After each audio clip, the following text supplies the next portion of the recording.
Hello everyone. তো আশা করি আপনারা সকলে ভালো আছেন। তো আজকে আমাদের অন্তরীকরণের কয়েকটা ম্যাথ দিছি। তো এই ম্যাথগুলো করতে গেলে আমাদের প্রথমেই একটা সূত্র মনে রাখতে হবে, সেটি হচ্ছে এক্স পাওয়ার এন। এক্স পাওয়ার এন এই সূত্রটা এই চারটা অঙ্কতে আমাদের লাগবে। তো এই সূত্রটা হচ্ছে এন ইন্টু এক্স পাওয়ার এন মাইনাস ওয়ান। তো এই সূত্রটা আমাদের আগে মুখস্থ করতে হবে, তারপর আমরা এই প্রত্যেকটাতে ফালাবো সেই সূত্র অনুযায়ী। তো এই সূত্রটা অত বেশি কঠিন না, আপনারা সকলে মুখস্থ করতে পারবেন। তো এখন আমরা আমাদের অঙ্কের দিকে চলে যাই। তো আশা করি আপনারা এই ক্লাসটা করার আগে অন্ততপক্ষে আপনাদের ধারণা আছে যে অন্তরীকরণ কিভাবে করে।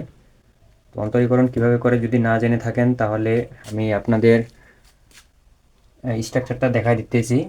তো প্রথমে y ইকুয়াল, এখানে লিখবেন সমাধান,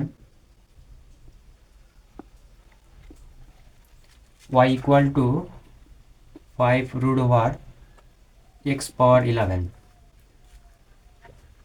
তো এটা দুই নিয়মে করা যায়। আমরা যেহেতু প্রথমে করব এক্স পাওয়ার এন এই সূত্র দিয়ে, তো এই সূত্র ফালানোর জন্য আমাদের এটাকে কাজ করতে হবে।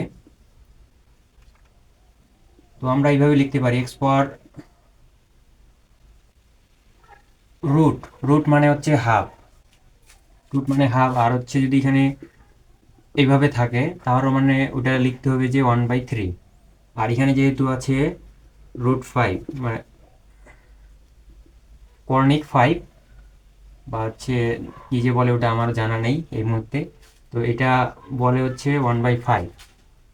তো এটা লিখতে গেলে আমরা এই লাইন থেকে এই লাইনটা যখন লিখবো তখন আমাদের 1/5 লিখতে হবে। তো পাওয়ার 1/5।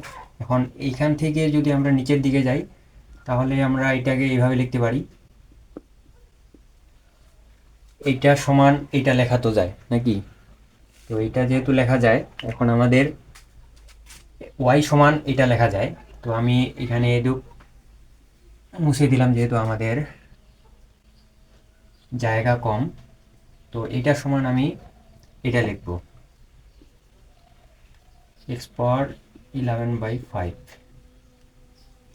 তো এখন আমাদের মিডল পয়েন্ট হচ্ছে dy/dx।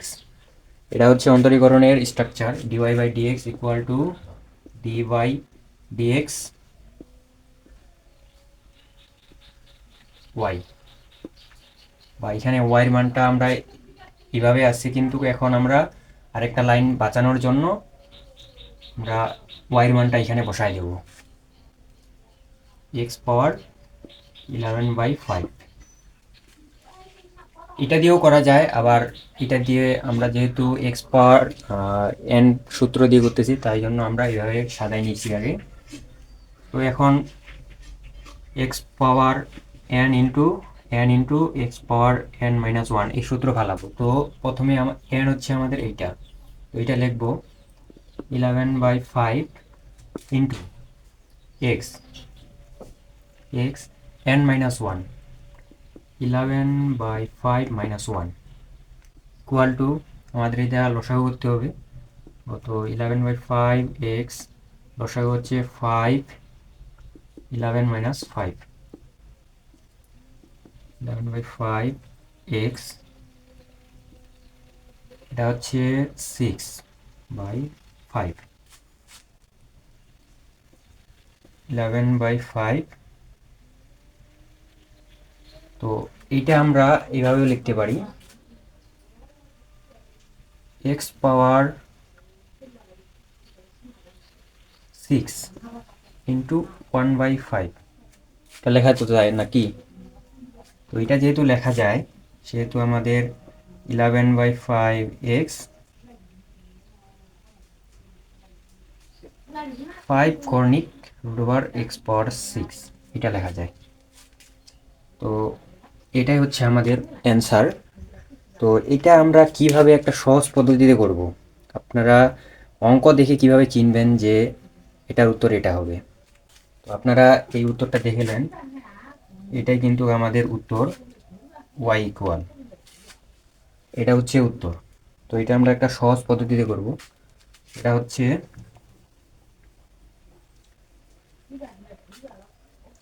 যারা ইন্টারে আছেন তাদের ক্ষেত্রে এটা প্রযোজ্য হবে, কিন্তু যারা অনার্সে আছেন তাদের ক্ষেত্রে কিন্তু প্রযোজ্য হবে না, যেহেতু এটা অবজেক্টিভ না।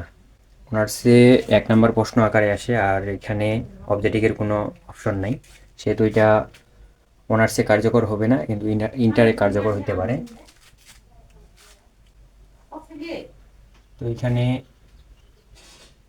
আমাদের প্রশ্নে আছে এটা। তো এটা আমরা দেখে কিভাবে চিনব? তো চেনার একটাই উপায় হচ্ছে এখানে যে আপনারা যেটা কর্ণিক আকারে আছে সেটি আপনারা নিচে লিখবেন, আর যেটা পাওয়ার আছে সেটা উপরে দিবেন। এটা হচ্ছে মেন পয়েন্ট, এটা লিখতে হবে আপনাকে। তারপরে এই যে 5 আছে, তো এটাও আপনারা কর্ণিক আকারে লিখবেন 5। এখন এক্স লিখবেন, এক্স থেকে এখন 11 থেকে 5 বিয়োগ করবেন, 5 বিয়োগ করার পর যেটা হয় সেটাই অ্যান্সার। তো এটা আপনারা অঙ্ক দেখে বুঝতে পারেন। যেমন আমি আরেকটা অঙ্ক দেখাই। যেমন এখানে আছে y ইকুয়াল টু 6 কর্ণিক রুট ওভার x পাওয়ার 12। এটাকে আমরা কীভাবে করবো? এটার অ্যান্সার হচ্ছে যেটা কর্ণিক আকারে আছে সেটা নিচে যাবে, যেটা পাওয়ার আছে ওটা উপরে যাবে, এক্স, এটা হচ্ছে 6 কর্ণিক, 12 থেকে 6 মাইনাস করলে 6। তো আমাদের এটার অ্যান্সার হচ্ছে এটা। আপনারা যদি করেন তাহলে এটা অ্যান্সার আসবে। তো প্রথম অ্যান্সার আমাদের শেষ। এখন দ্বিতীয় অ্যান্সার।